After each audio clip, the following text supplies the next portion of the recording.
Hi, it's Antoine from Resource Education. You asked me for a special video on projects, running projects in English language lessons. That's what we're going to do today, not an activity. Next video will be about an activity within projects.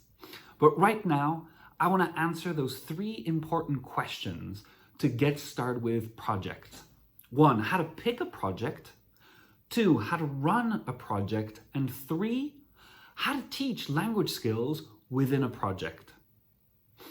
So first question is the most important because this is going to determine whether a project is successful, is engaging for the students or not. We need, first and foremost, to think about the end result. That's always the first thing I think of when picking a project for my students. A project is a project if students at the end have an end result. That has nothing to do with English language, an end result that speaks to them. Examples of projects. You can design a theme park. You can redesign the layout of your city. You can set up a startup with your students. You can start a blog with your students. You can design a website. All of these project ideas, you see, have an end result that the students will be proud of, and that has nothing to do with English language. It has to be something concrete, a product at the end that they're proud of in English. So 2, how to run a project like that? Well, a project is not done over one lesson. It's going to take a series of lessons, and you need some leading questions. You need some different sections of the project to run those lessons. I've talked about the startup project before, for instance. That's a project that I do a lot of because I work a lot with corporate teams. And a startup project, well, for example, we'll start with the initial idea and validating the idea. Is there a need for it? Do people really run into that problem? We'll carry on to the second phase of how it works and analyzing the competition, the market, okay? And finally, the third stage, for example, can be selling this startup project to investors or selling it to potential users. So you see, we have 3 phases, and each phase can easily be 1 or 2 lessons.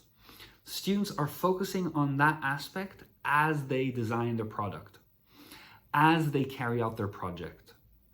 It's important to remember that if you pick projects that are truly engaging for your students, it's likely that they are more knowledgeable on that than you are. So let them take the project in control.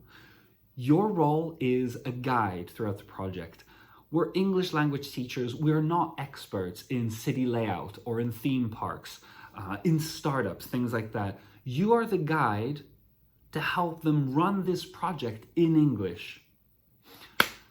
And that leads us to our last question. How to teach language skills within a project. Well, that's the most interesting part, I find, because here there are 2 avenues. There's the avenue of you planning. You're the teacher and you have some ideas on what language skills your students might need running a project. For instance, for startups, I have some set activities that I'm going to share in the next video and on my Instagram page about, for example, describing a target audience. And here we focus, for example, on order of adjectives and on participle clauses to describe a target audience. Who is your product for? I don't know, young parents living abroad.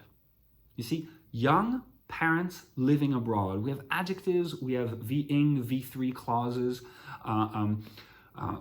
Who's your product for? Parents worried about the effects of social media on their kids. So I planned this because I foresaw this as a necessity for the project. But I cannot always plan. I need to be a teacher that plans, but I also need to be a teacher ready to adapt.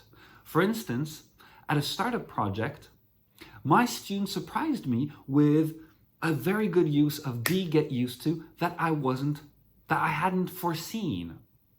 Why? Because very often in startup projects, users already have their habits And we need to change those habits to fit a new product, for example, to fit a better product, something that will be better adapted to their needs. So there is a need, for example, there might be a need for startup leaders to use get used to expressions to talk about this change of habits.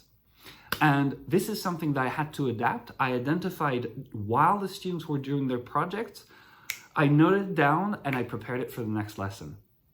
So there are two ways really of teaching language skills while running projects: planning and adapting.